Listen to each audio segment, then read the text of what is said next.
so young and childish. Young, young. You're so young and childish. Young, young. You're so young and childish. Young, young. You're so young and childish. Young, young. Girl, I'ma piss in your face. Use an X-Men mask. Stick my tongue in your ass. Bitch, you scratch me like the Wolverine. Big casting, you in the anal scene. Lexington Steel, nigga. Ass lick a real nigga. Put a finger in your pussy, watch you shiver. S&M challenger. Sign your stomach quick, tag your asshole with a Sharpie. Magic marker. Make your kneecaps darker. Dress up like Spider-Man on bitches. Call ID, says Peter Parker. Take women on a school bus. Suck your vagina like pie crust. Take you out to eat. No toilets, I like to see you shit in the street. With 90-degree heat. Then sell your underwear in Mayfair in the frozen section. Oscar Gamble afro around your butt crack. You pop up. Your uterus in the center field like Paul Blair. Fucked up hat, Rodney Moore, I don't care. You farted, fuck it, let's begin where we started. That's right, yo, Billboard, you fucking charted. You so young and childish. Young, young. You so young and childish. Young, young. You so young and childish. Young, young. You so young and childish. Young, young.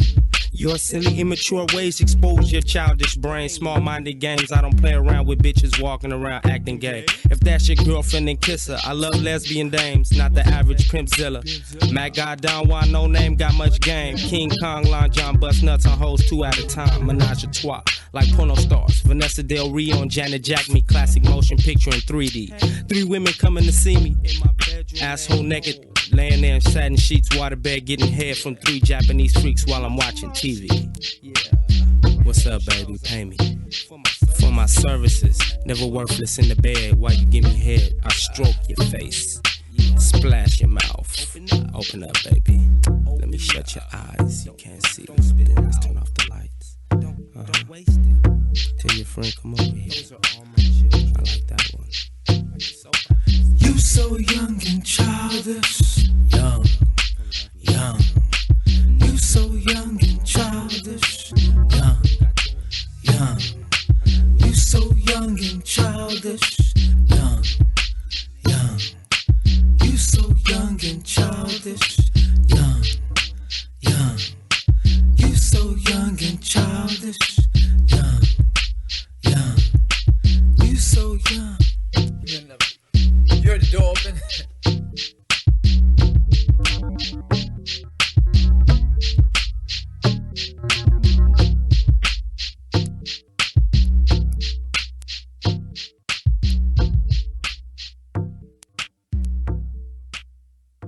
Hey, no name, you going in and out.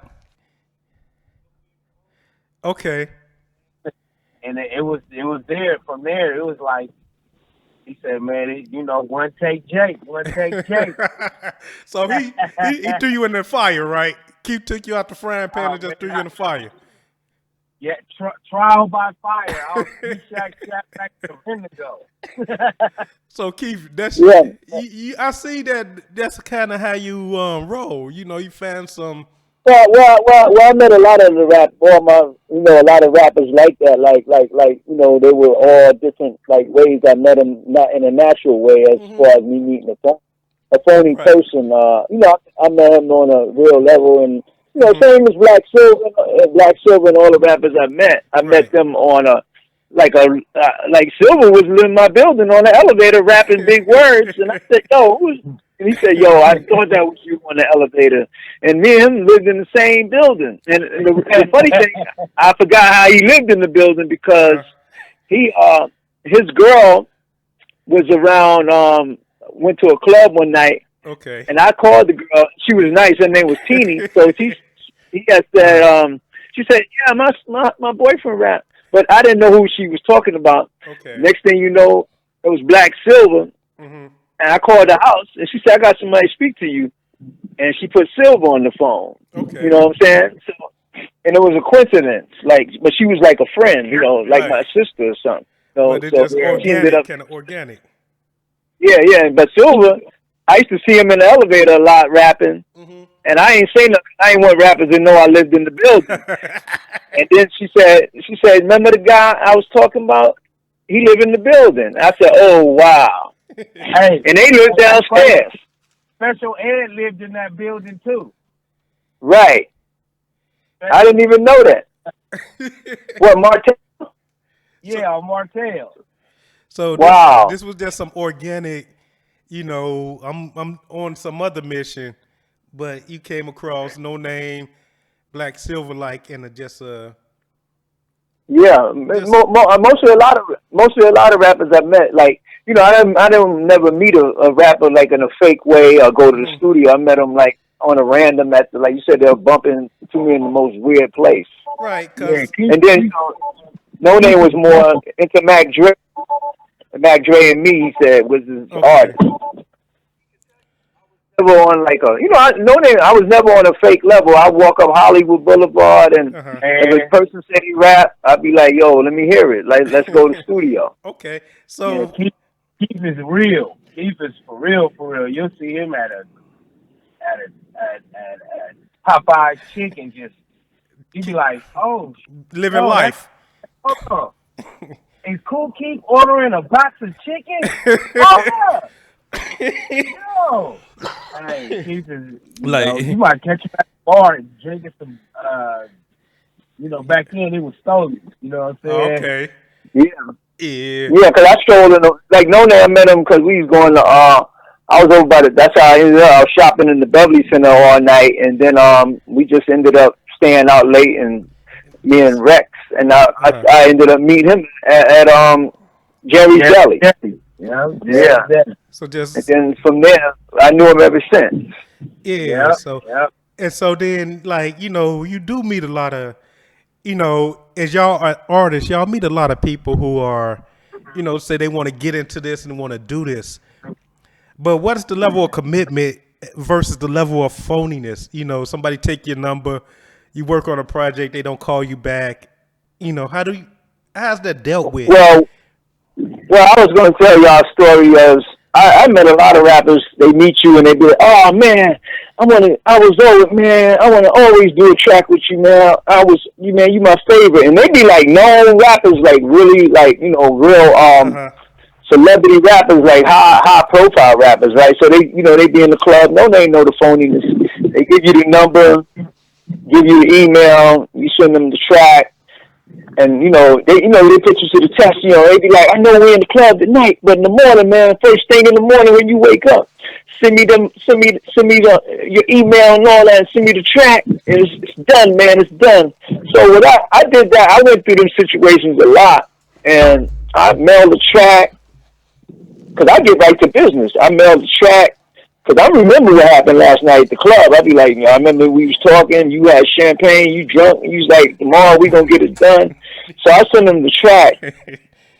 And you start seeing all the new shit come in, like, oh, he ain't answering the phone, and he ain't sending the track back, and like a week go by, and and you like the numbers start bouncing, and right. It'd be a girl that answers something like an old lady, like, yeah. I'm gonna tell you one thing too. There was a lot of rappers, they gave me the number and stuff. So when you call them, you be like, you can hear the intimidation. They must have been home that night, right? No Name, and they thought about it and been like, "Yo, that was Kool Keith. I don't want to do a record with that motherfucker because I don't know what he gonna say on the track or nothing. Because he kind of nice." So what happened was they went home and probably thought it out and been like, "Well, I can't do it." Right, I can't do it. And then like I'm gonna tell you one thing. There was some high profile ones that didn't. They answered the phone and actually hung it up. You ever call somebody, you be like, because I know it was the right number. And then I had numbers where my manager gave me the number, and that's the number to the person. And you be hearing them like, they catch themselves. They be like, "Oh wow." Because one time I called somebody and I spoke first, but you could tell the person hung up the phone quick, oh. Yeah, like, "Oh wow, this is reality." Like Keith just called, like, and they hung up the phone. Like on some real woman shit. Right. So no name. Yeah. So that's like when Keith said, "Let's do this," that showed the level of the realness, the commitment. You know. Oh man, I couldn't. I had just had my first son, and I was like, I think that was like the biggest. That was the biggest thing that, like, I was like, man, I think God is telling me to go with this music and stay out the street. Yep. But that was just that level of you know what I mean? Because it's Kool Keith. We know his history. We know the work he put in, and then he's reaching out to me. You know what I mean? Like you, like I'm trying to get started. And he gave me this number, and his number actually works. Right. I couldn't even believe it when it was a shock when he called me like, yo, what's up, yo? This Kool Keith, yo. And I was like, I looked at the phone. It was 9 o'clock in the morning. I was like, are you serious? And he was like, yo, you ready to go to the studio? I was like, where is it at? Because we came up, like, telling No Name, like, when I was meeting No Name, we came up in a time of when a breed of rappers, like, see, I was already underground king when I left New York. So when I got out there to L.A., I got the deals with Capitol, telling No Name I was more like living like a basketball player. I didn't worry about going to like Project Blow or nothing. I would go down Melrose, tell them I was shopping and going to Beverly Center like every day. I looked at rappers trying to like underground rappers. I looked at that. I was like, I did that back in New York. Right. So when I got to LA, it was like I was on some real glamour shit. Elevating your profile. Yeah, I asked Keith. I was like, Micah 9 is my homie. I know Raz Cass. I know. Okay. I started naming all the rappers that I thought Keith would be down with. He was like, man, you see me riding in a limo, man. Well, I was into shopping every day and buying clothes and walking up Melrose with alligator shoes. Yeah, walking downtown buying clothes, like, on Los Angeles Street where the boxers go, Vargas would be down there, and, all the boxers. Diamond ring. Yeah, Oscar De La Hoya, So I was buying jewelry and stuff. So I looked at No Name more as a cool friend. Okay. Just down to earth anyway, but it was good. But I was walking up Exhibit. All of them used to be on Melrose. Tell them we go down there on Sundays. Everybody, and I was just more into shopping. They would tell me, "Oh, Project Blow is tomorrow night, and they got this other freestyle open mic." I used to tell No Name, man, I'm going to Century Club with Shaq and I'm going to the Gate. I'm doing I was doing a whole fly different thing because I came from New York with underground open mics and all that, and I got that deal with Capitol Records. Man, I was true. I wouldn't say I was Hollywood because I was down to earth, but No Name, I was on some. I was more on just like I ain't struggling with this rap shit. So the thing definitely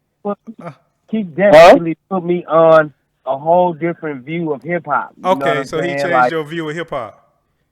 Yeah, because I thought it was just like, yo, let's go freestyle and rap in front of a gang of niggas and battle niggas and go get drunk and smoke more weed at the end of the night. He was like, nah, man, we got to go make some money and get some girls. Yeah. And that shit. We go to the studio in the morning, and that's the end of the studio, bro. We got the studio by 5 o'clock, and we going to get some drinks and some girls. So we're going to a nice restaurant. We're going to get anything.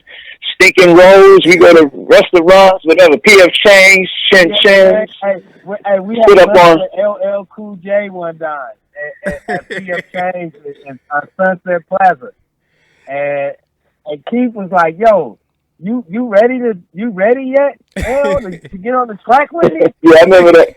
Hey.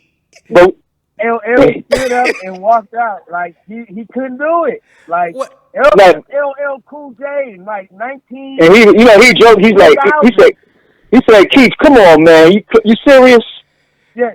Like me and used to joke so much. Right. Me and LL used to joke so much. Tell him one time, I was in front of Roscoe's one time. LL walked up to me and said, he said, I heard that sex style shit, but why you cursing so much? Okay. I was bugging out. He said, why you cursing so much? I said, well, you know, I'm cursing, but I was like, you taking off your shirt? It was funny though, but you know, me and LL always like joke, like when I see him in the Beverly Center and stuff and all that, like that's what me and No Name used to always notice that. Okay. Me and him joke all the time. Like I joke with him about lyrics like all the time. Yeah. But, So you know. it wasn't, you know, the earlier stuff wasn't really no beef, you know, with the Nah. So it was just competition, lyrical competition. Like joking, like joking, like more like joking. It's like when I see Kool Keith rap, he always tell me like, still keeping your sword sharp. Like I be like, yeah, I'm still staying nice. Like you know, it's just like a joke. We always. So your peers respect. Yeah. Because I always like to walk up on a rapper and say something funny like I think you fell off. You fell off, man. You fell off. You still nice. You know that mess with their mind. It mess with their mind a little bit. It mess with their mind. It's like I used to kick it. So they still chasing you though. Some of these rappers still chasing you after that Dr. Octagon project though, ain't they? Oh yeah. You know. Yeah. Well, mostly like on that chart I had like mostly the rappers that are significantly popular, but like you said, all the legends and stuff and all the like people that did the great things in rap, like you said, all your main people like you know E40 and myself and you know Brother Lynch Han, you know. But I was telling No Name like you know you got a whole new crowd of people that's chasing that legacy, like No Name's saying, like they battle on that album that was in '97 today, trying to like get the cadences of me and Menelik. That album was so far ahead of its time. When I listened to it, I was tripping off of it the other day. I went and I put it on and I was like, yo, this is Dr. Octagon. This album, I got some technical friends that build websites and do all this stuff, and they're like, "Yo, where's that? Who is that? What is that?" And I'm like, "Yo, this is from 1997." They're like, "Are you serious?" And it's so far ahead of its time, that it felt like it just came out tomorrow. Yeah, so it's still that future. It's projected into the future in a sense. Yeah. And because I noticed a lot of people, you know, they were doing certain styles, you know, and now, you know, in 2019, 2020, they started trying to do the stuff that Keith do. Right. You know, right. And my thing has always been, I love that hip hop moves forward out of the past. You know what I mean? Yeah. Because the 80s moved forward from what they was doing in the 70s. The 90s moved forward from what they was doing in the 80s. You know, so it's a logical progression. You gotta elevate. Yeah. You gotta mutate. You gotta advance, or you gonna be like, what was it? We're not wet. It's like like an older style. Like you saying, that's why I gave No Name a lot of beats. Okay. You know, me and him was always good on trying something new.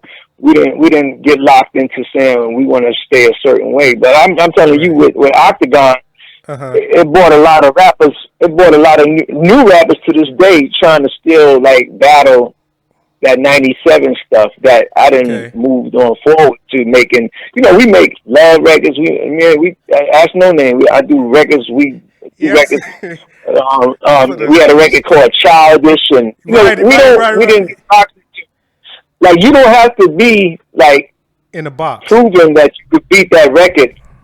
Like No Name know for sure. A lot of rappers they still trying to conquer that record. Like you can hear it. Right, you know, and I noticed that, you know, like a lot of producers, they still want to do like Critical Beatdown, They want to do Dr. Octagon.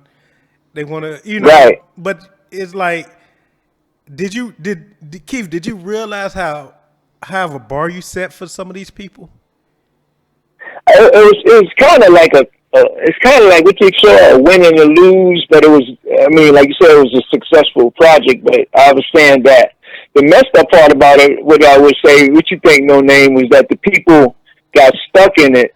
Okay. And they tried to now they trying to battle it, and people can't figure out waking up in the morning, how can I do a rap better than the Octagon style? But me and the Octagon, it was more versatile. Mm-hmm. Like, whereas now a lot of these guys just do one whole album. Like you saying, No Name, let's rapping fast. Like the whole album is the same style. But Yeah. but me and Middlewick did different things. Right, because you got a lot of styles coming out of L.A., the Midwest, New York. Mm-hmm. And but do you see maybe No Name? Do you see like Keith in a lot of these people's style? Oh yeah, definitely. You got to look at Eminem. Mm-hmm. You know what I'm saying? Like you look at Eminem. Eminem is in sense. See, Keith was breaking the barriers because he wasn't talking about this average like, yo, the lady down the block is crazy and she's smoking on rocks in her black Mercedes and the nigga with the block pulled up and blazer. You know what I'm saying? Keith was going out the box talking about things that the average, and we're gonna go to the real, the average nigga wasn't talking about, because the average nigga was really based on ghetto shit like, yo, good rat. She got the good cat, the pussy fit, like same stuff. The drug dealer rappers and the gang rappers, but Keith was breaking barriers, so that opened doors for a dude like Eminem, Souls of Mischief, even it even gave Lil Wayne an exit out of the soldier rag, I'm bling bling era, because he started talking about, I'm a Martian. I'm right, because we know. I'm like, this nigga, did he find a Kool Keith album from? Did he find Critical Beatdown? Yeah, I remember I saw Lil Wayne. I said, what step told him we was on I remember they had that at the the Panther Theater, the Panthers Theater, and they had the Source Awards up there. It was like funny. I saw, So, but when I got to LA, the first album I listened to, I think a lot of rappers is still really late on. I listened to Sophia Boxcar Sessions. Yeah, a lot of people slept on that. Speak on that because that was a speak on that Sophia album, because that was a. Well, I mean, it was slept on, man. I had Boxcar Sessions. That was like a tune-up album for a rapper. Like it was like a tune-up album, and a lot of people slept on Sophia a lot. But I'm saying, I know, No Name, like you said, there was a lot of good rappers. See, in that time, like that album came out, I was like, wow, this shit sounds different. Like, see, Saphir, you got to think, Saphir was a West Coast dude, but he was from Oakland. Okay. And Oakland is like LA and New York and Chicago put together. Okay. You know what I'm saying? Right. Because it's the home of the Black Panthers. Right. It's the home of the Revolution. Right. It's the home of, then they got the LA influence with the gangs and the drugs. Right. Then it got like the hustle like Chicago mentality. So Oakland is a whole different monster. And so because you got, like you said, you had Casual in them up there. You had like Mac Mall. It got so many different diversities of rap up there. It's like you got E40, so you got, like you said, Souls of Mischief, you got Dell, you got all kinds of different angles of rap up there. So and up there, they don't have, if you from Oakland or you from Frisco, everybody know you. They all, you either went to one school with them or this school, so they know each other. and they like, well, that's the homie. I grew up with him. Right. You know, he from the turf. He Right. from the turf. He grew up from the turf. Even if he rap like that, even he don't rap like a pimp. He don't rap like a gangster. He rap like that. But But he's they still know. from the turf, and still get down. Right, yeah. Shout out to Saphir. You know, Yeah, because Saphir was from Digital Underground. right, because I Yeah. remember. I remember. I didn't even know that.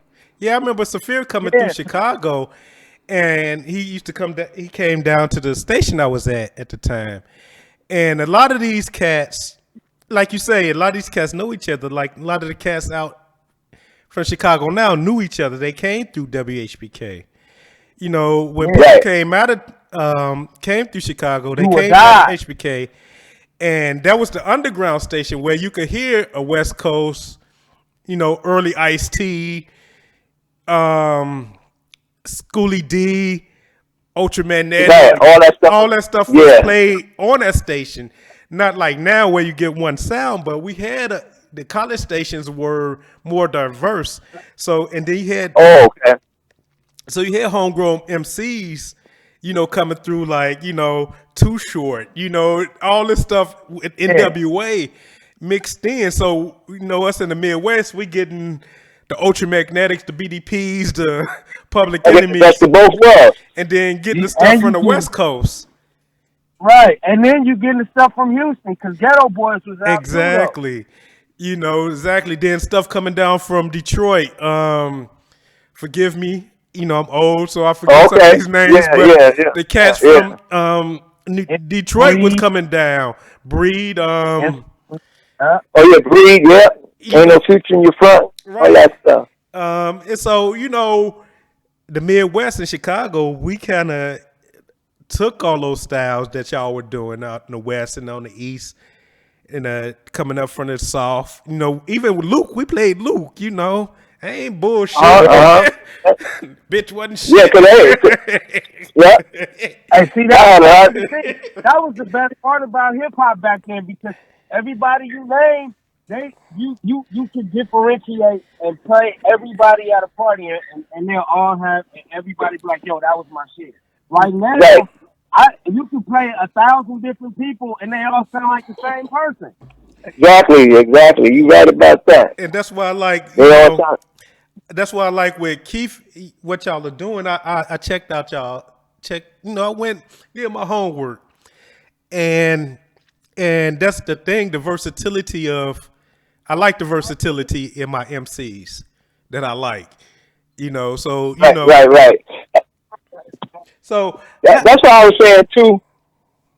One thing I want to tell you, like the rappers, the versatility is like that's what I said. I can make a slow jam, I can make a fast record, I can make a medium record. Like No Name do the same. But like you said, you got a lot of rappers that just is so concentrating on trying to make like a Shinasity rap all the way for like 80 bars all the way down. Like he's trying to make it like he's trying to make that word rap like for like 80 bars all the way down and at 100 miles an hour. Like so that's the part that we got now is like dudes are overkill with the bar stretching. But like if you know how funny too when you doing that shit fast, it don't make no sense, right? You know what I'm saying? Like when you like you start getting on and your rhythm starts sounding like it's like you like it don't sound like say E40 rap fast, right? But it sounds like a style. It sounds like melody. A style. He's riding the rhythm. Yeah. He's playing with the words. Yeah. He's twisting the words. And throwing them. Yeah, but it's a style. It's like a style. Still, you can sit back. Even when some twisted rap fast, it's still like a style. Mm-hmm. Like you could ride back with a girl. But some of them dudes be rapping fast, but it's just like, you know what I'm saying? No name. It just sounds like they just fast. Like you just rapping. They just talking fast over a track, and it has no significance musically. Okay. It's not musically. It's more like you remember that dude that had the Micro Machines commercial? Micro Machine commercial. Yeah. Oh yeah. I remember that commercial. Come on. Yeah. Like you can beat these songs. Yeah, like they start sounding like a person that sells tobacco, but it's like like 41 going to the right, like it starts sounding like but the shit don't, but it gets like you said, it gets like it's a down kill to it, it's like monotonous. They didn't monotonous. Like a lot of those guys been used to doing it so much, right? You know what I'm saying? I think it's like a sickness. Like you can't wait to hit them on another beat, but they never gonna do another beat. You know what I'm saying? Yeah, they find the same type of track that let them rap super fast. So I think a lot of times it's because they don't really have any big conversations, like no deep point. So you just say a bunch of fast words, and it's that rhyme. And you're not really responsible for what you really saying. Like, some people got a message in their rap. Right. But you know what's funny though? About the records too, no name. You won't play it again twice. Like, you be like, okay, this person rapped that fast song all the way down for like 800 yards, but you like, I'm never gonna play it again though. But you'll go play something that like. Brother Lynch, you'll go play something like that Brother Lynch Hung did again, or you play something that E40 did again, or you play like something that somebody, another rapper did again. That's like, you'll play something that somebody rapped fast. Like you'll go play Do or Die. Like I used to like one of their tracks. Okay. But I could play it again. Remember they had the AIPIMP, Poe Pimpin'. Yeah. Yeah. Like, do you want to ride in the backseat of my caddy? All that. I had their but I had their whole album.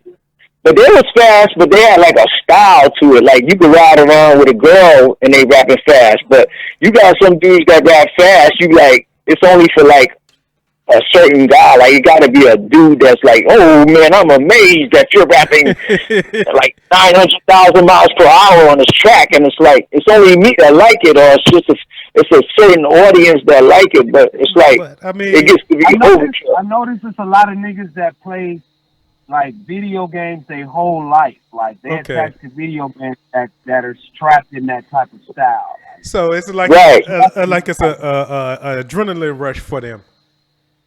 Yeah, in a sense. Oh man, yeah, like the rap is so technically precise and organically put together. You're like, all right, dude. All right. Let me just go play some Rick James real quick so I can get back down to earth. So, well, I think it's too like you said, like simplicity is getting cool now.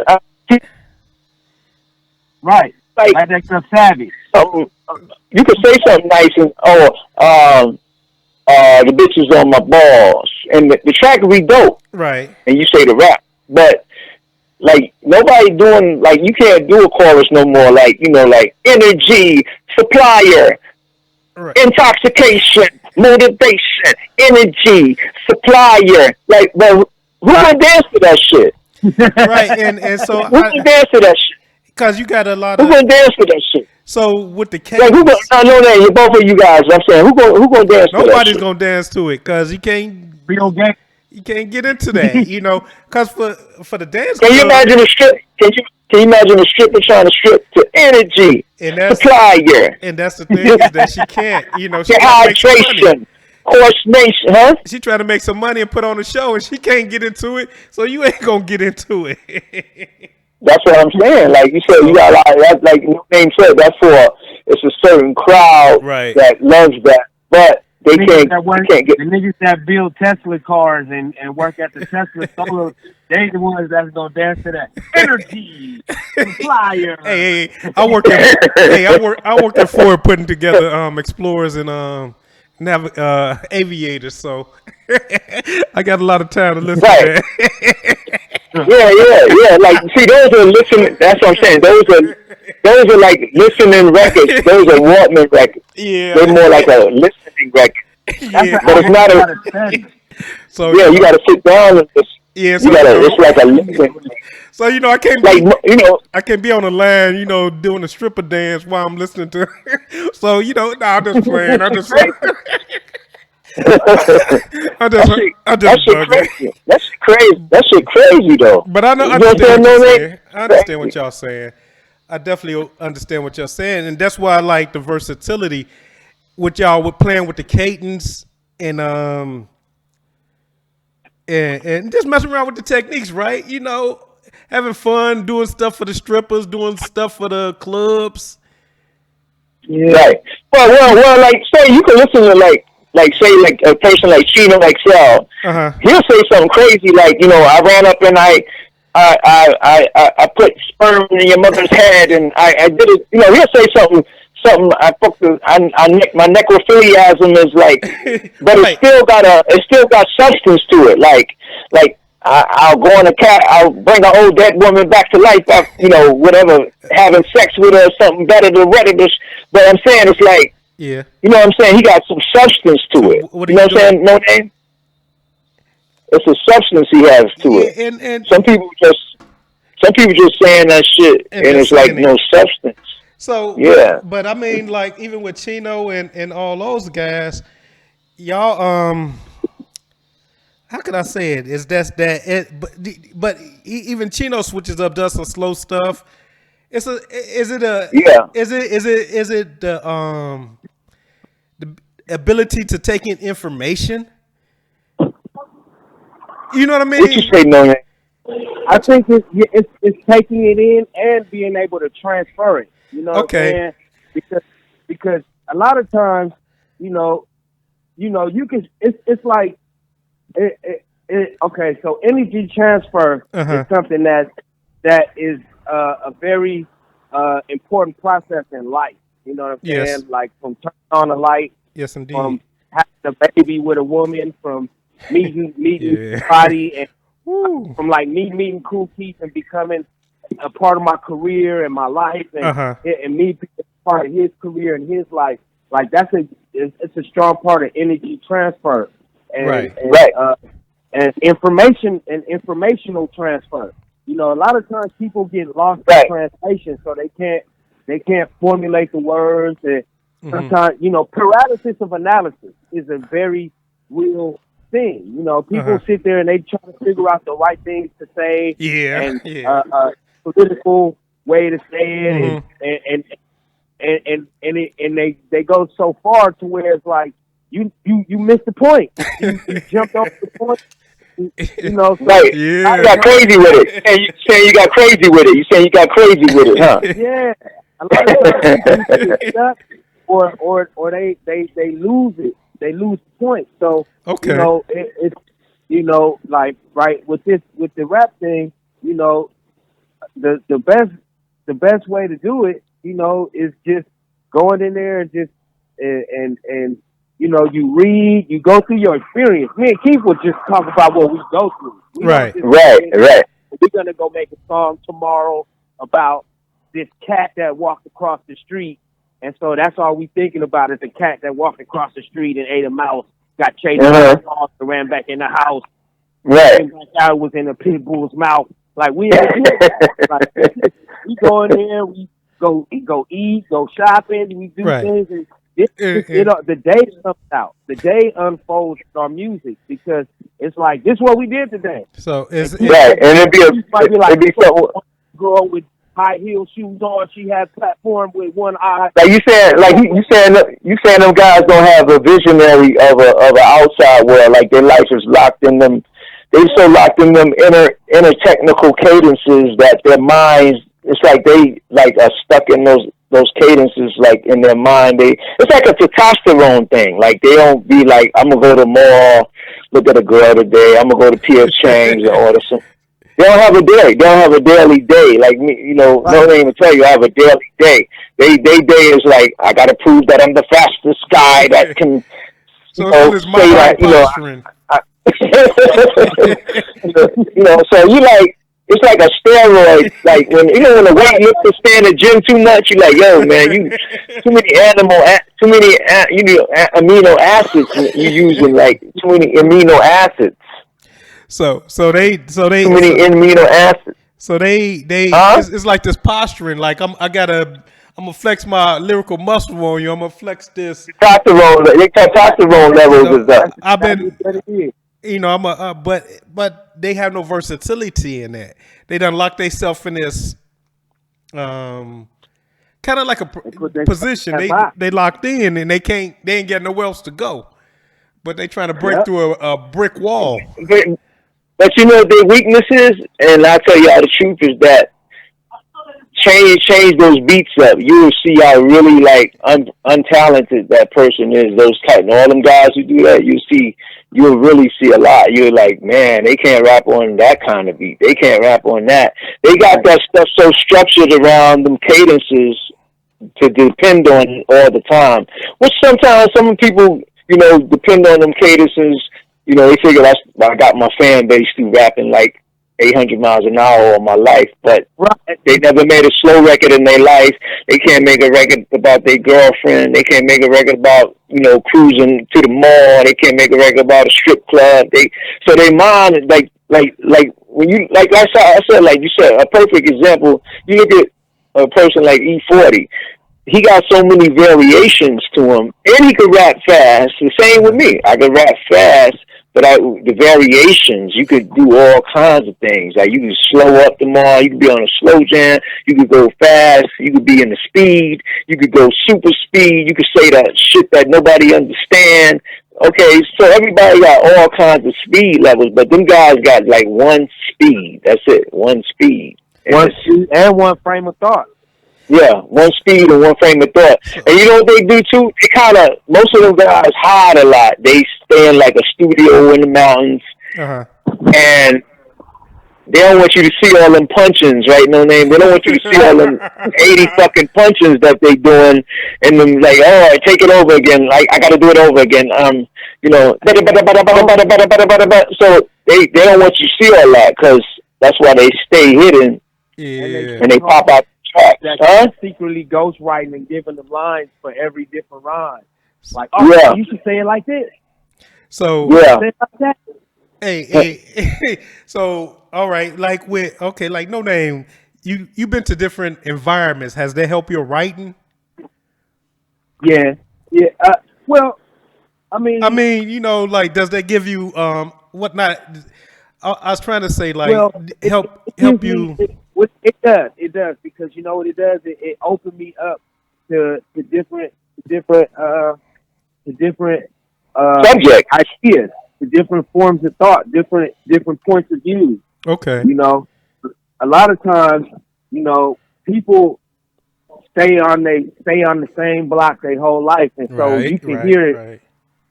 Yo, I'm out here posted up on the block. I got bitches on my job. I'm pissing with the Glock. Here come the cops. Yep, even that shit get overkill. That's overkill. You hear that 1,000? You can only say that so many different ways until you like, man, won't this nigga go on a vacation somewhere? yeah, exactly. This nigga ain't never been to the beach. Yeah, and then a lot of times, like Keith said, they wear out that same style because they be like, yo. I had when I was famous, I had 1 million people listen to me. Now I got 10,000 niggas that listen to me. I don't want to lose them 10,000 instead of being like, well, shit, let me change it up and go get another 1 million people. Exactly. Let me switch it up and go get 10 million people. Let me go do a song with Rihanna or Chris Brown and get some of their fans instead of to keep the real niggas don't hate me. They gonna say I sold out. They gonna say I'm soft. Grand Poobah and Wu-Tang Clan, they did songs back in the day, like with SWV. Oh yeah, Mary J. Blige with Method Man collaborated. Yeah. I know. Yeah, but in real hip hop, that's supposed to be a big crime. That's like a big crime. But it should be. But it still was nice. It was a dope song. But in hip hop they consider that to be like, oh, you need to be castrated for that. Yo, you made a song with But even you do a song with J-Lo, like, I mean, hip hop even started with the songs. You had Soul Sonic Force. That wasn't necessarily a rap. That was kind of like a Yeah. a Yeah, that was like a techno record. song. So for hip hop to be like, no, we can't have no singing in it. That That's can't. that's why I got with No Name. We broke a lot of laws, and I've been breaking laws from the day one because I didn't want music to have a pigeonhole on me. Like a lot of these dudes, like it's like you got the boom bap fighting the trap. So the guys boom bap, they mad at trap guys. The trap guys ain't even really mad at the boom bap guys. The boom bap guys just mad at them. But the point is, like, all the new beats is just brand new anyway, and they sound new, and they just can't get with the frequencies of the new beats. So they mad, like, well, if it ain't like a beat that it's totally a kick and a snare from an old sample, they figure it ain't official. Okay. But you can make beats with keyboards. I mean, everything they sample was from keyboards anyway. So when you and No Name get together, what's y'all process of putting this music together? We got freedom, I send No Name. I be like, I don't tell him nothing to write. Y'all ain't on signed to no label, right? So what's the? Nah. No Name to tell you from day one. I'm always like, yo, do what you do. He take the concept and stretch it out from what I do. And if I go last or first, that's another thing. We don't have a problem going first or last. Whereas a lot of rappers gotta let you rap first. And then they could take 3 weeks to study what you did and, go somewhere, like you said, in the mountains and cheat again and let you go first. Me and him don't do that. I don't care if I first, I don't care if I'm first or he first. Okay. And we don't have a problem, but and me and him are we're right in front of each other, where a lot of rappers they'll let all the other artists get on the track first and then they'll take it home. And they got to seek way that I got to go second. But to me, that don't make a better rapper all the time, because you always program your life to go last on all the songs. Like a lot of the rappers, they keep programming themselves to go last on a lot of records. So, of course you're going to murder everybody on last on all the songs, everything, like all the records, every time, because you go last. But it's dope when you lay a good first verse, and then the other dudes still lay a good second verse. You know what I'm saying? Yeah, like you got the little pressure on. Okay, he did this. Let my skill shine. Sorry about that. Let my skill. I don't mind going first on a song. Never. Like I don't mind going second. I don't mind going third. But the point is, a lot of dudes is insecure about just first all the time. Like that's an insecurity, don't you think so? That's what I was about to say. A lot of guys be in secret competition with each other in the, and I'm like, look, we're not in competition. We got to be in congregation together. Right. You doing a song. Right. But you built battling each other and being like, and you be like, oh, okay, they was actually battling each other on this song. Right, yeah, I hear that. Like, they just like, instead of making the record together, but saying competitive things that's dope on the song together, you could tell they was like battling on the song. You like, man, y'all battling on the record. Right. And y'all on the same ass record, And it's me as a fan, it's like, I want to hear a dope ass song, and then I want to be figuring out if somebody trying to battle each other. But you know what's funny? Though? The girls, they'll get on the song together, but they'll pop the same stuff together. Like, I made him do this to me. I made the guy do that to me. And I made him give me head. And I made him do that. And I made him, and we sat on his face together. On the song, double T. That's why I like they shit even more better than some of them niggas, because it's very few people out there that's really can't even mess with them. Right. You know what I'm saying? Right. Because even me, listen, I went, like I said, before this, I started doing my homework when Keith put me on to No Name, and then, I went and seen the stuff y'all did, and it's just like a organic mix of what y'all was doing. It wasn't like, I'm on a song with Keith, I'm gonna try to outdo him, or Keith, like, I got this new cat, I'm gonna try to, dog him. It's just like an organic mix to me. I never did that though. So was We that? never did that. So was He that how was you were so feeling? pure.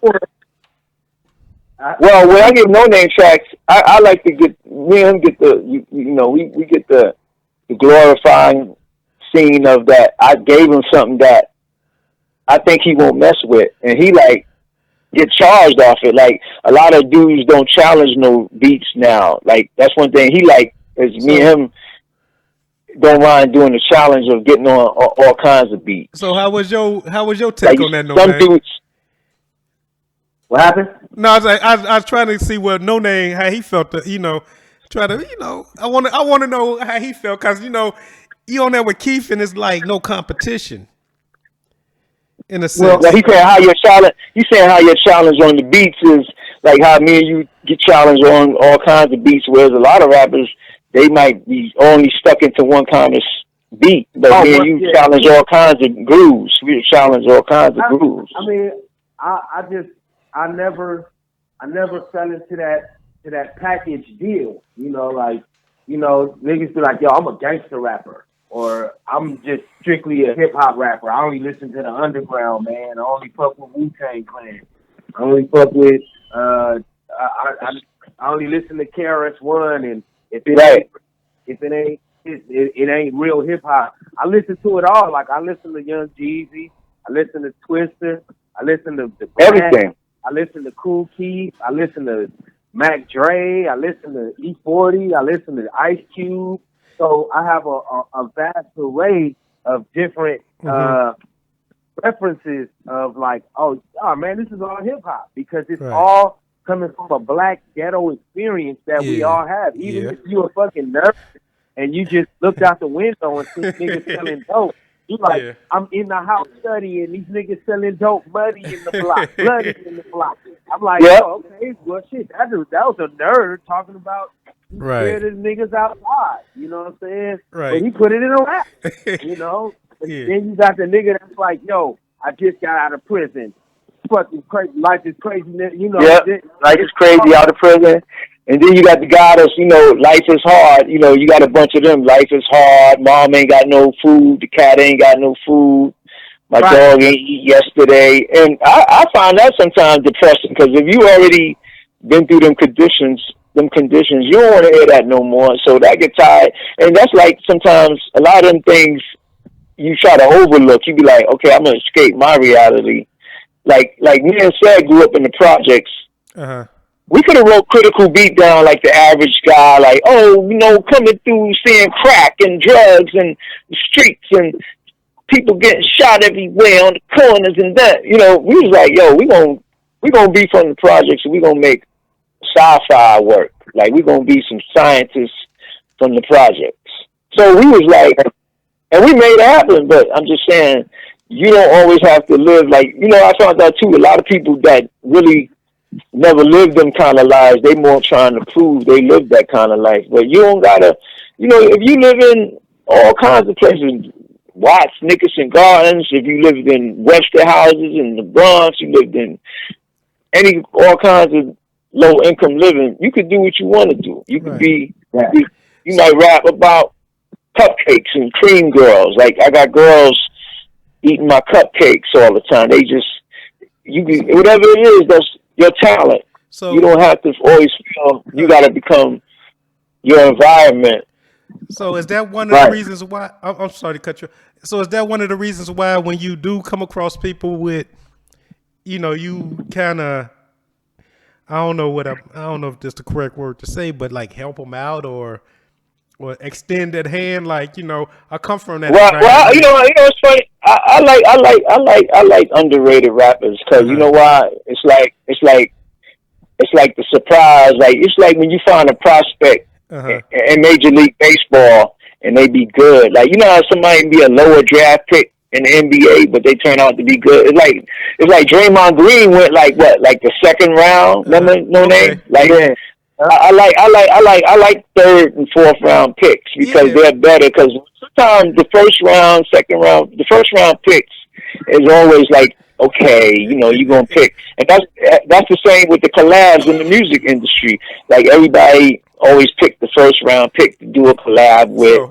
I picking like a third round draft choice, but they end up becoming the star. Like, yo, this motherfucker bigger. Like Draymond Green got champions that motherfuckers was drafted in the first round. They didn't even see the NBA championship yet. But on that note, then have you picked some prospects that turned out to be busters? You know, you got No Name. He's first. You got No Name. He's I mean, Black Silver was good. No Name to tell you, I had,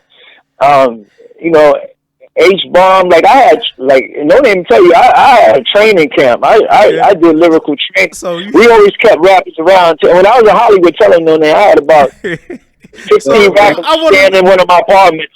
I had 2 apartments. I had 10 rappers on the floor. Hardball. I had a lot of good, like, I had a lot of good, like you said, D-League, I could say like D-League prospects that turned pro. Like, I like that too. But see, the industry is so accustomed to like, oh, we got to get the top prospect that's good first.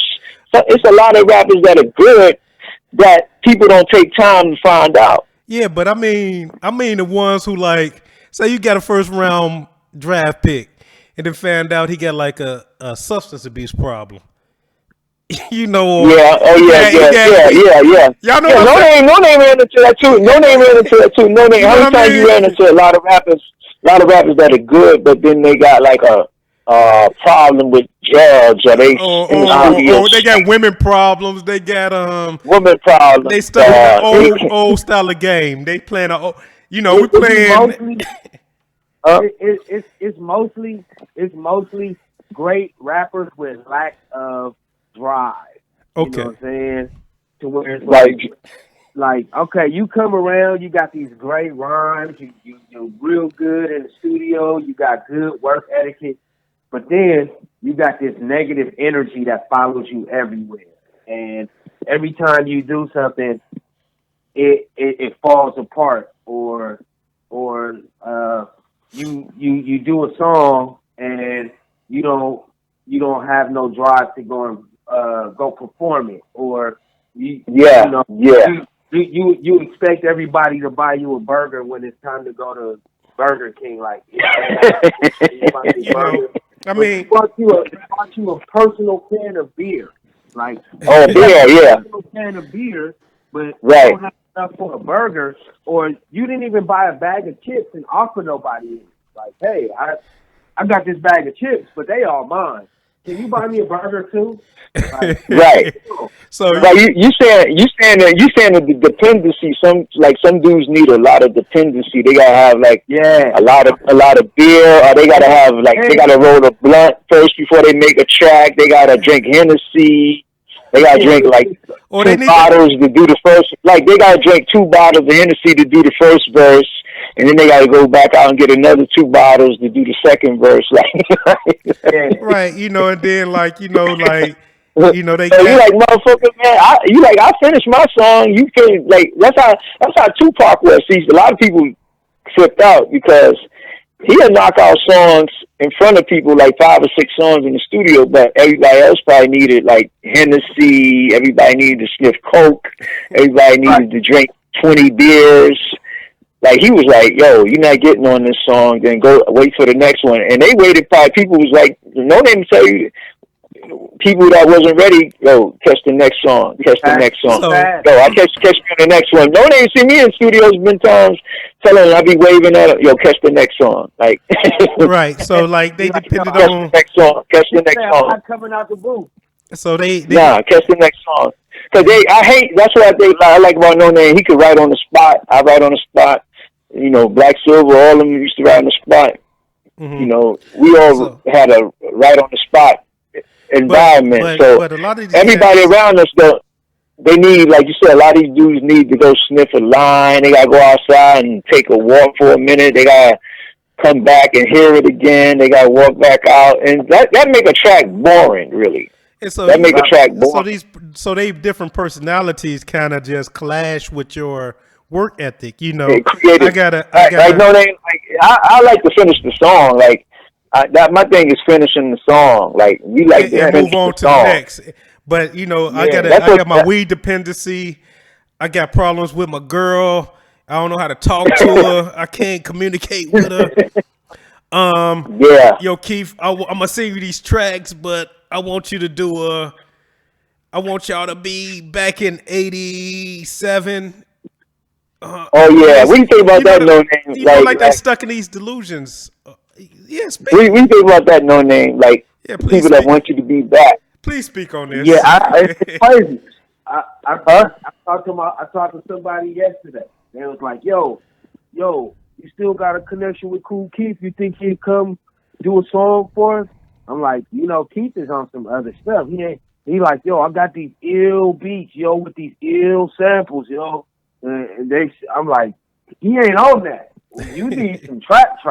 You know what I'm saying? Like other stuff. You want him to rap like Critical Beatdown. I'm like, that was 30 years ago. So right. So do people like no name? So people like know you do stuff with Keith.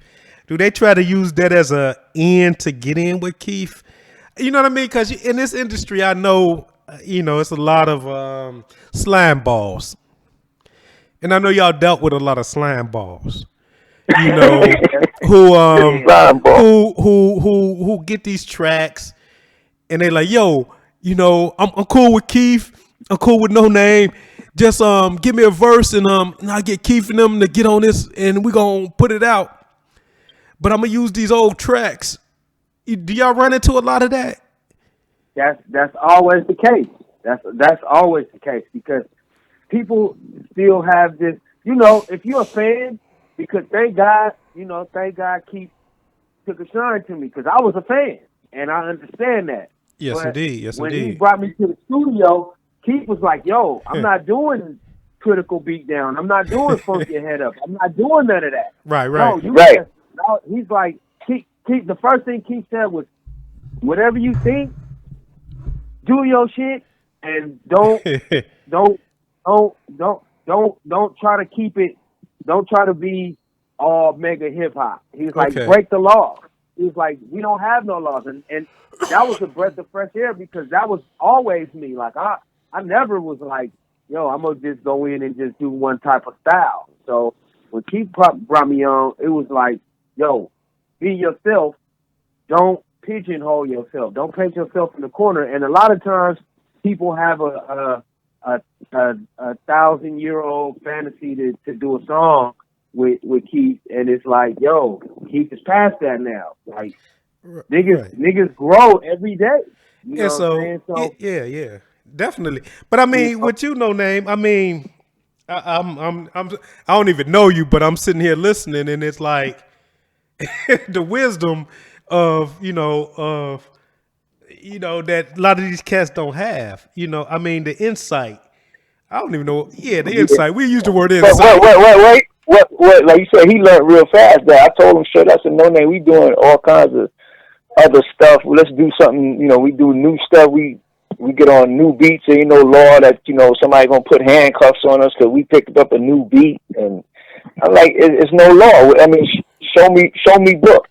Show me books. It didn't break my heart that Keith didn't say, no name. We about to go do a whole Space Odyssey album, even though that was the Keith that I was like, yo, I know Keith from Space and Mars and Lyrical. He was like, yo, we're doing that. We about to go do this other kind of album. And I was like, oh, all right, that's dope. So it didn't bother you at all?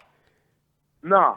A lot of times people get, and like I said, like we were talking about earlier, like I wasn't one of them dudes that was like, yo, you fucking sold out, yo. Like, I didn't take it personal that Keith didn't want to rap about space with me. I didn't take it personal. Cool, we don't. You got some people who probably feel bad if you ain't. Like you said, that's cool to show people as an art. You might like get a job doing an album for somebody. It's like writing a movie. Like, I mean, look at Stephen King. I mean, he wrote Children of the Corn. He wrote Christina, that Cadillac, whatever that truck that chased people on the highway. It's like he didn't just go make like 18 Children of the Corns. Right. Right. So that versatility. So I mean, because it's cats. It's cats here in Chicago who like, Ultra and Keith, it's like, I don't like the new stuff he doing. He should go back and do the earlier stuff, Mentally Mad.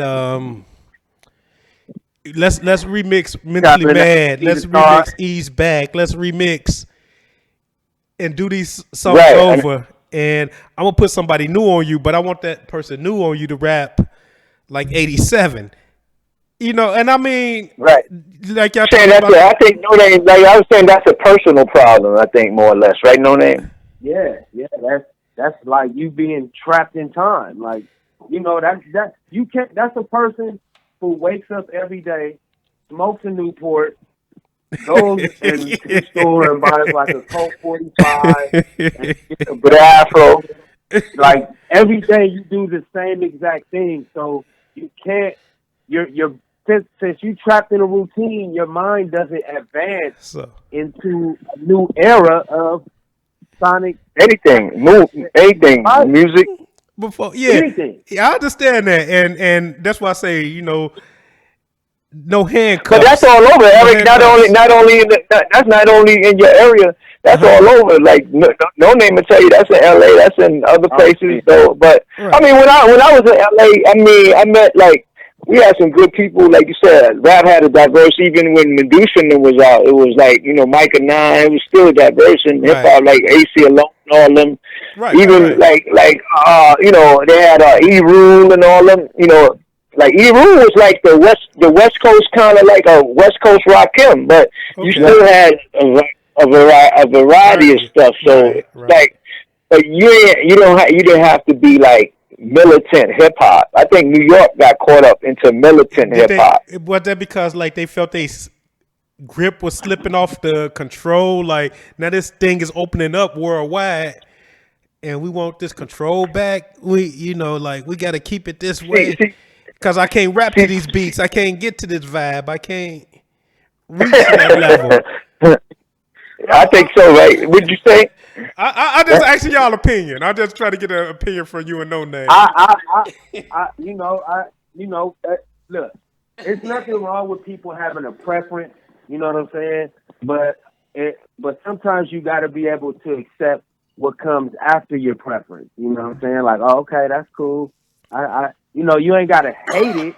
You ain't gotta love it either. But you gotta accept that things progress and advance. Like. You was born out your mama as a baby, crying and shitting on yourself and sucking tears and plotting and crying. But now you a grown man with 2 legs and you know how to walk and talk and you know how to have a baby now and you know how to pay bills and you know how to like everything advances. And so a lot of times those guys think that they have a monopoly on hip hop because they was there and when it was first like brand new, like hip hop, the hit me to the like that shit ain't real hip hop, right? We could go back Mel to is like 75 now. But I mean, even Mel, his pen is still sharp. Cass pen is still sharp. Mel is dope. Mel is dope. These cats like who are actually writers and who actually have experiences, who go out in the world and see shit are real writers. Yeah. Right. Instead of me stuck on my 4 blocks, 4 square blocks and talking about, the same ghetto shit, and dreaming big. You know what I mean? We all dream big. We want it to be right. We want like I said, no. It's like you said, some people can't adjust. Like, it's like it goes in the form of life. Like you said, some people still stuck in clothes. Some people, like you said, they still go to Sears and buy their boots. Like I got my boots from Sears and my old Wrangler jeans. I still wear these and my, it's like you as a man, you'd be like, I ain't trying to evolve with them new pants everybody wearing, but I learn clothes. Sometimes it's easy. Like it's like the new math. They don't want to mess with it. It's too complex. It's like your kid bringing like new homework home. You looking at it like I don't want to mess with that. That shit look crazy. Like that's how they see those beats and the artists what they saying. It's like when you listen to the new kids what they saying. They saying some right shit. Even from even the perspective of the streets element, even urban, even like you said, it's a lot of talent. Even in some of the guys who be in gangs rapping, Yeah. you hear the skill. You actually hear the skills, and they got skills. Like Exactly. they might be talking about like I'm a do my op in a certain way, but you be knowing like, wow, it got some skills to it. Like you be like, wow, this shit got some skills. It's just the only thing they just be on the topic, but the wordplay and the fly way they be talking, and it be having some humor to it too, because they be like, you know, my Mac will have you running like the running man. You know what I'm saying? No name. They got a lot of color in the lyrics as opposed to some regular lyricists who just write like a bunch of words that sound like 100 miles an hour, but it sound bland. And that it got some substance to it. It got substance to it. Only thing they would have to do is probably, only thing they would have to do is probably maybe change. Well, they just rap in that form because that's their form of culture, what they going through. But they still have a little color in the lyrics. But they could still, like you said, if they changed the topic, it wouldn't even be bad because, like you said, they still got fly shit, and they still talk about boning girls sometimes. Even they talk about boning chicks or doing something other than just I'm a constant like lyrical soldier. You know, right. You don't have to be a constant lyrical soldier, and that's what people be wanting you to be. Like, you know, no name, you better salute to me as a constant lyrical soldier. You know, like right. And so it's that balance in the hip hop that we really need. And you know what? And like even me, after I left doing radio, I had to switch it up. I had to find something different to do. You know what I mean? Because the bottom fell out of radio in a sense. And it's like, I had to find, I can't be like, you know, I used to do radio and I broke a lot of Chicago artists and they ain't giving me my props, you know, and I'm like, fuck that. I'm going to go and do something else. If you want to talk to me on my podcast, you could talk to me. You know, I reached out to a lot of cats in Chicago. You know, Eric, you know, I'm gonna come and sit down and talk to you, you know. And they never show up. They never call back. Right. Well, like you said, it's the same thing with the lyrics, with the certain artists with the lyrics. Like you said, we went through that in time. Like you said, it's funny how as people are, but I bet you know it's funny. That's been a phony thing in the music industry for years. That's why from the beginning. It's been from the beginning like that. And like you said too, no name, like the wordplay is what we saying too, is that like you don't have to use big words or you can use small words. It's how the record sound, but like you don't have to do a 50-foot chorus. You don't have to use big words to the song. Or you can use. I just say a good rapper uses words when necessary. But if you using them unnecessary, it shit gets to be overkill. Because I noticed when I was listening to, you know, like I say, going to do my research, because Keith was like, you know, I got this cat, no name, you know, and you know, check him out, you know, and so I went and I checked him out, you know, like. The word placement, even the word placement and the cadence is on point.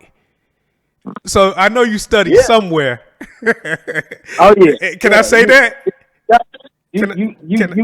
I have to study. You know, being a student being a student. I mean, you out there in the West too. You got like you said, you got a lot of people that rap nice out there too. Like you said, like a lot of people rap good on the West. You know? Yeah, we had a. You know, I came out the Project Flows, lyrical battleground. So give people your history, man. Give people your history. You had to rap fast. You had to be able to rap off the top of the head. You know, you had to be able to battle niggas. You had to be able to come in and do a song without cussing at the Good Life. You had to do it was a lot of protocols that we had to do that. Speak on all of that, man, because, you know, a lot of these cats think that, you know, me just cussing and, you know, showing my gang affiliation, me busting through walls.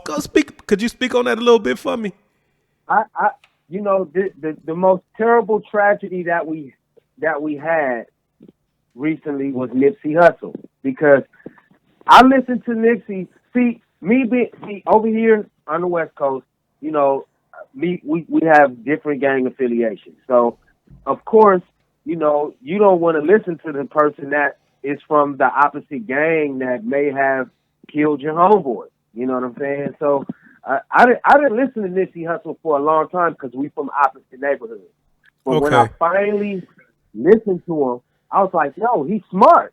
People kept telling me, like, yo, you need to get with Nipsey. Y'all think alike. Y'all think. I was like, he's a Crip, like Crippin' and Crip cousin and all. I don't rap like that in my music. They was like, he is smart. Listen to him. I think that if Nipsey Hussle would have came out, and Keith always told me, he said, no, man, you should rap with a suit on and a briefcase. Okay. I think if Nipsey Hussle would have came out with a suit on. But he started getting like that, though. He started getting into being GQ and everything. But like he just got to later. Yeah.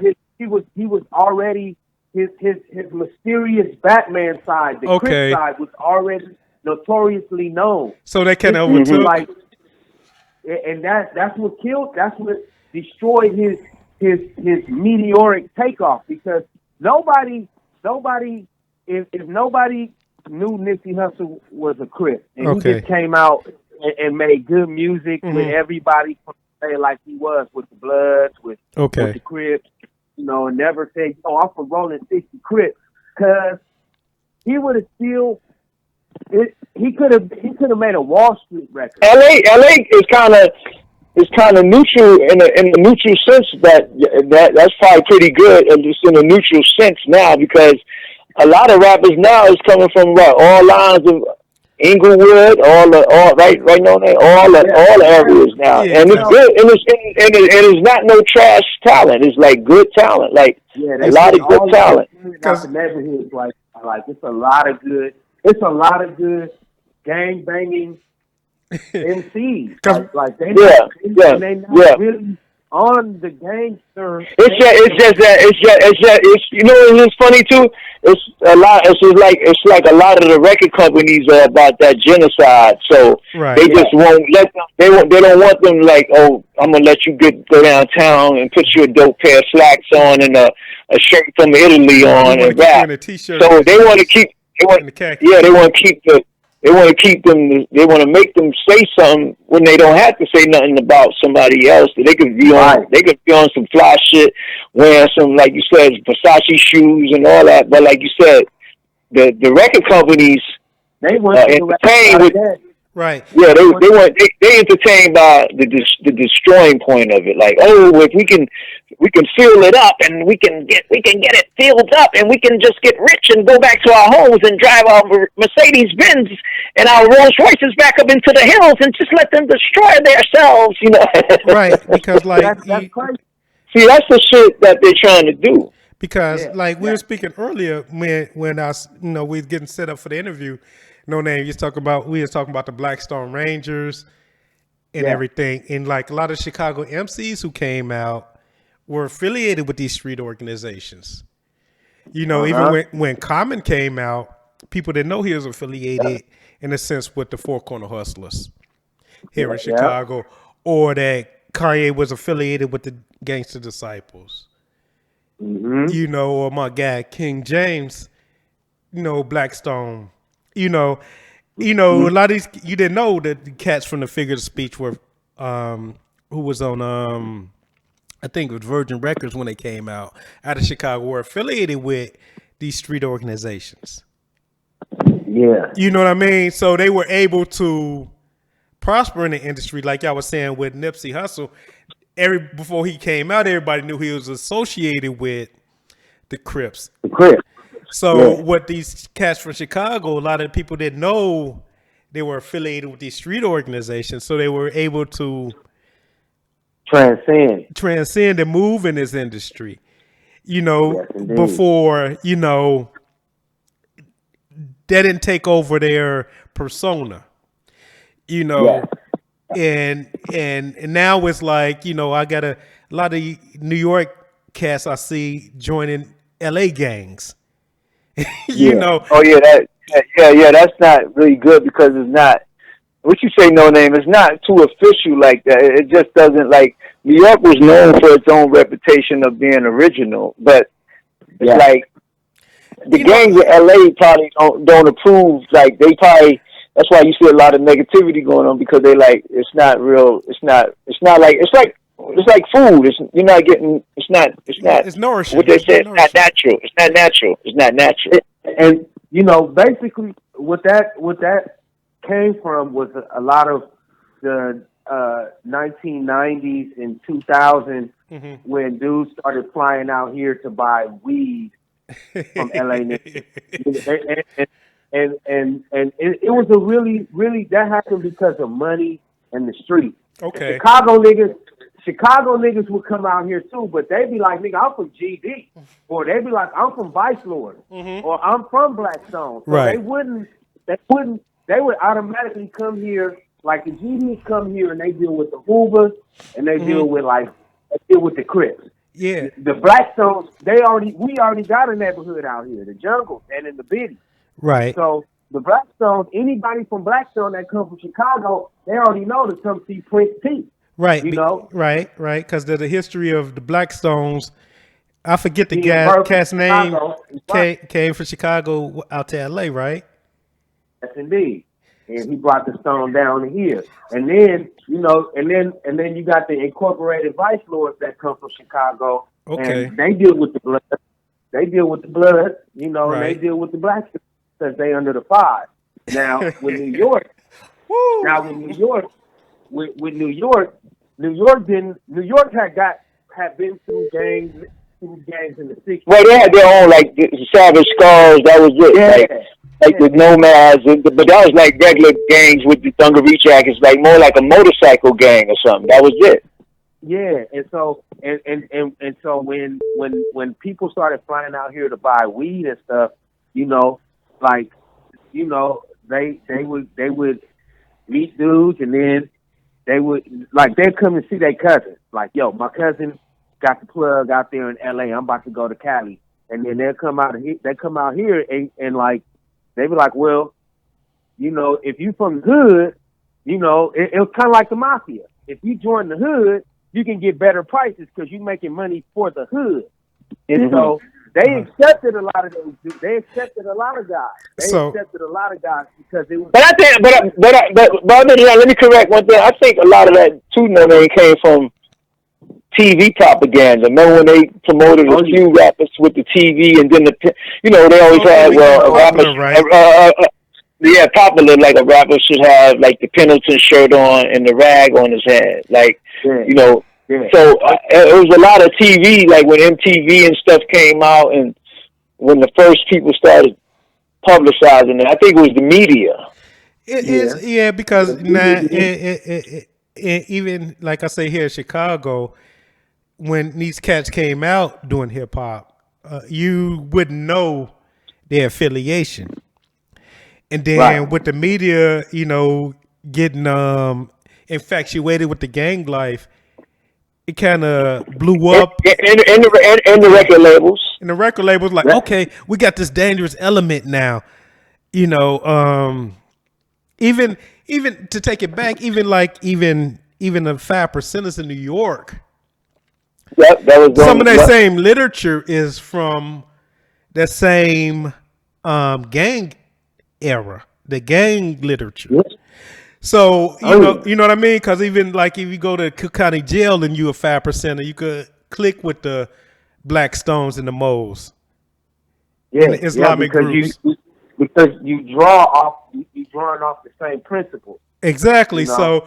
So with movies, colors, and people got excited about this dangerous element. Like.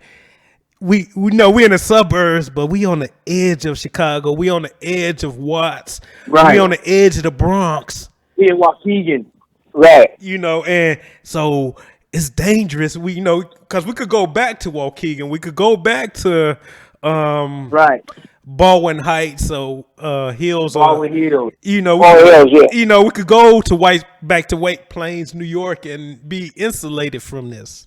Right. It was just it was like you said, people wanted to see it from the outside, so they wanted to get people, like you said, suburban people, and most of the stuff now is half of the real rap. Half of the concentrated rap is being regular. Like a guy that was like the hard projects is being cool, but most of the outskirts is trying to be bad now. So it's like they just looking in on the inside of what people used to do, and they trying to take it and run. So now you got copycats, which is now you got a lot of copycats that went by the media. You know what I'm saying? Right. Copycats. So it's crazy because Keith said it though. You know, that the record labels will get these guys and tell them like, yo, you got to push this. And a lot of people don't know that most of the record labels, they own private prisons.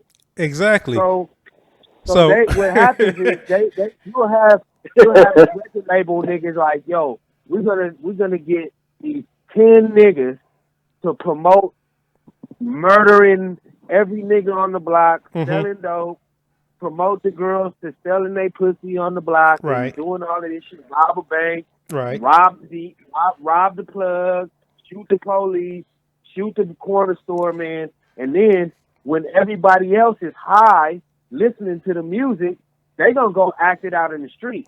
Yeah. So, you got 10 niggas promoting it, making a couple $1,000, a couple $100,000 every now and then, but.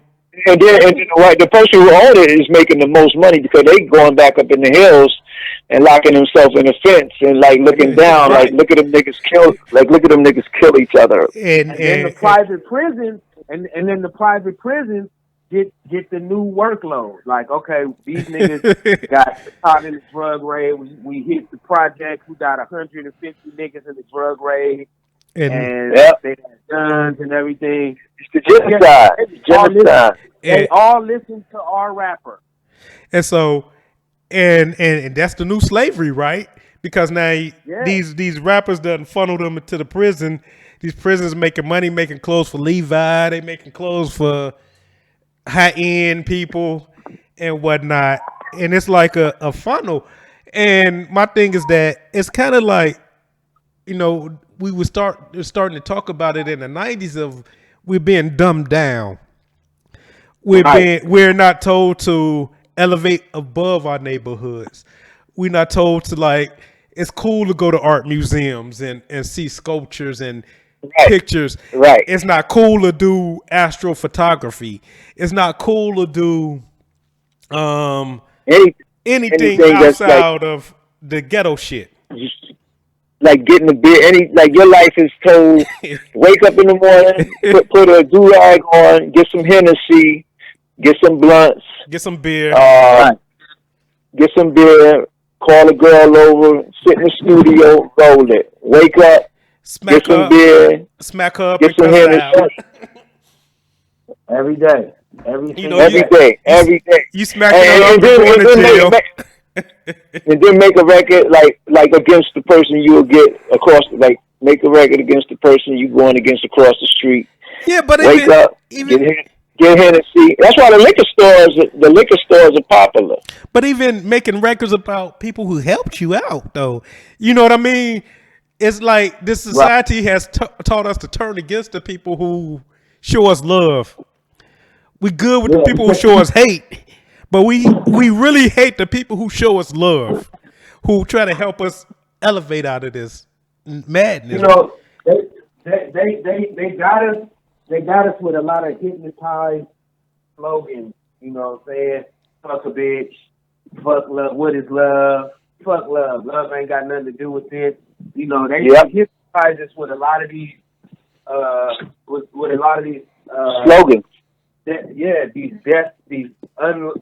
dead slogans that don't push nothing but a negative aspect and point of view.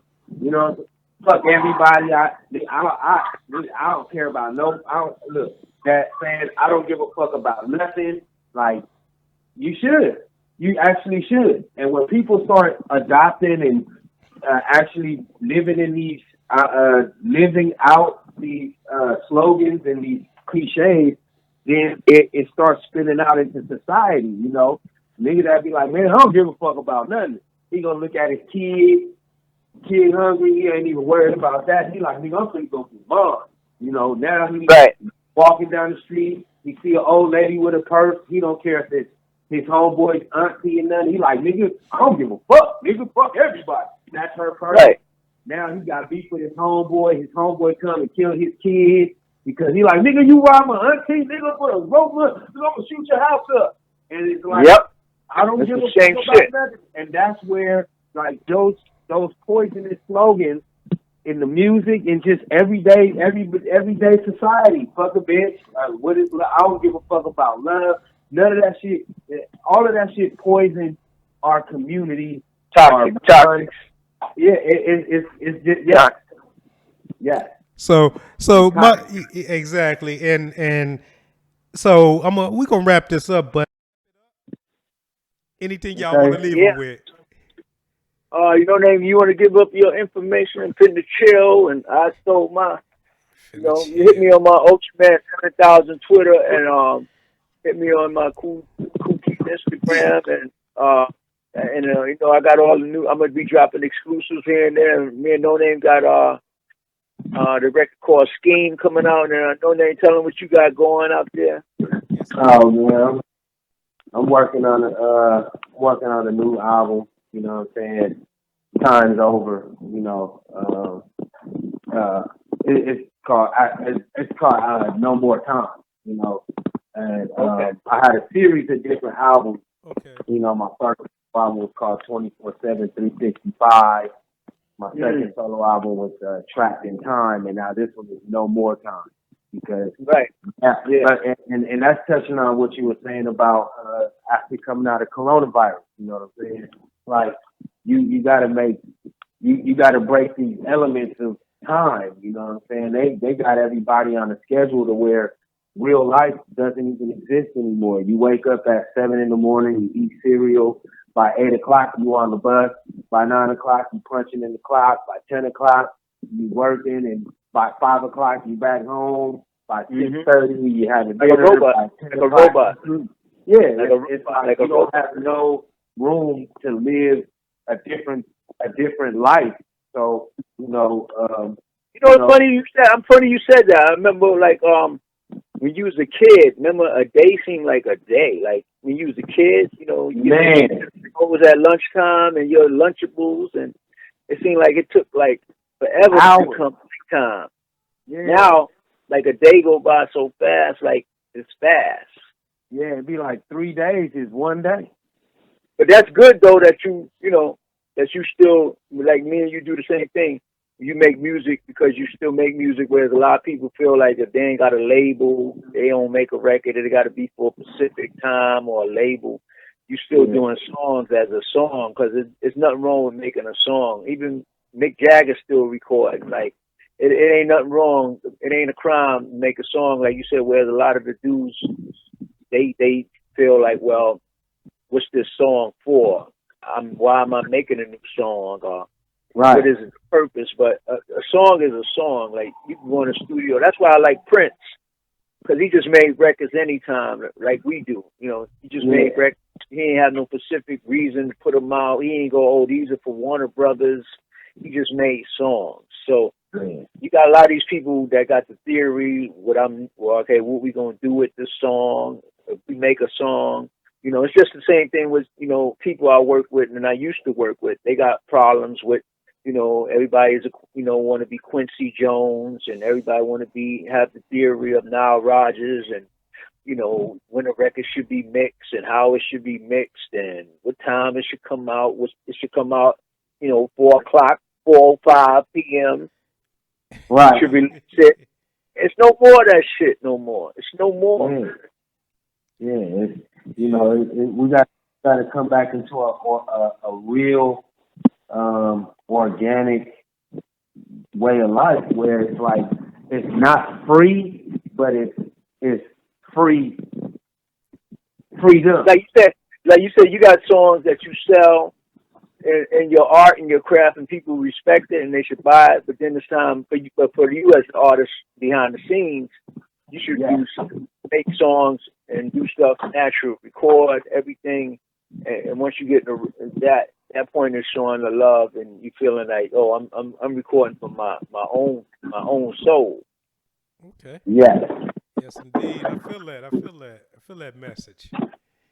And and like I say, And like I said, I see dudes in the studio. I seen a couple cats online, even including some dudes, like you said, they still in the studio making tracks in this healthy.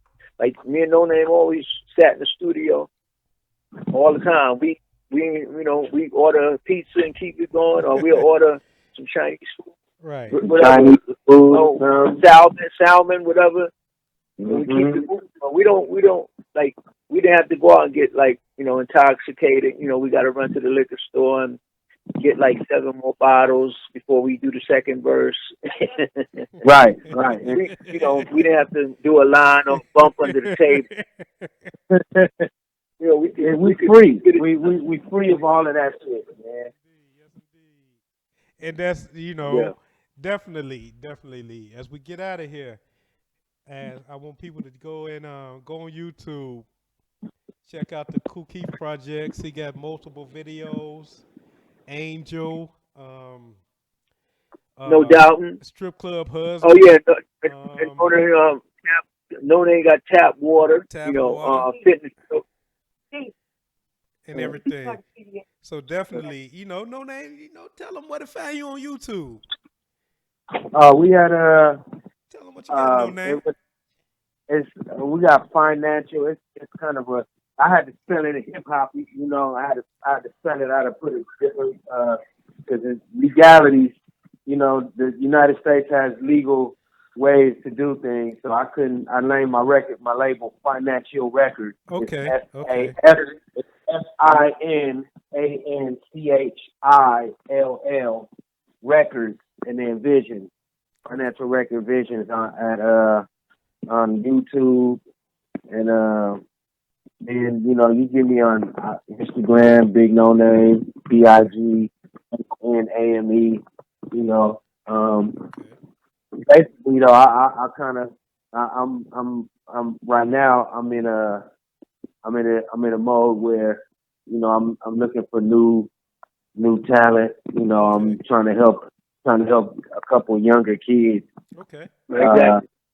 Shape and form their talent. Because it's a lot of kids out here that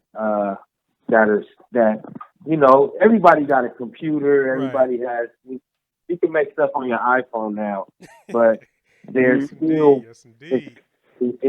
I'm glad. I'm glad too about you doing that, because, like you said, you're showing that you ain't hating what the new kids are doing. Whereas a lot of the talent that was ahead of that time, they're a little bitter. They're a little bitter. It's what you did for me.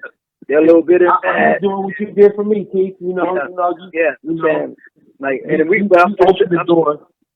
You opened the doors for me, so I gotta do the same for everybody else. Yeah. So like you said, by the time that's good. So, but we still got a lot of people bitter and mad. So they like, man, I ain't helping them. I ain't helping no new talent, man. I'm mad. I'm mad because they ain't doing my style. I'm mad. They ain't doing the style. I'm just a hater. I'm a hater. I'm a hater out here with the virus. I'm a hater. They ain't doing. I feel like I'm helping my nieces and nephews. Because I'm telling them everything. Like copyright, licensing, publishing. Because it's one thing to be talent, but it's another thing to actually be business inclined. To be able to take your talent, your intangible talent, because music is invisible. You can't see it. In order for you to make money and monetize something that's invisible, you got to know the legalities of it. And so, some people will love it, but then you look at a lot of guys who made hits and now they live in a box behind a trash can because they thought like, yo, I make hits. Yo, I'm dope. I can make dope records, but they never took time to learn how to copyright and own their hits. It's like a lot of the girls are good, but they more a lot of the girl rappers are good and stuff, but like you said, they got somebody handling all their features and stuff like that, but they don't even know what's going on and stuff like that. Like they just like, oh, you know, I'm souped up, but I'm hot right now. But you don't even know like about your features and your business and what is he taking and what money is coming in and what money is going out. Yeah, they don't know better. They just have. Some people, like you said, you to them that you don't get comfortable just being comfortable. Yeah, it's like that that puppet pimping. You know, somebody else pulling the strings while you doing a horn. Oh yeah. Oh yeah. Yo, I'm telling you one thing. Half of these niggas you can't even get on the phone. They going through a middleman, a middle pimp. Right. And that's crazy, you know. Middle pimp. You know what? I think that's another record company pimp. All right. That's hard. We got part 2 something from record company pimp. We continue from that. Yeah, that's a whole conversation.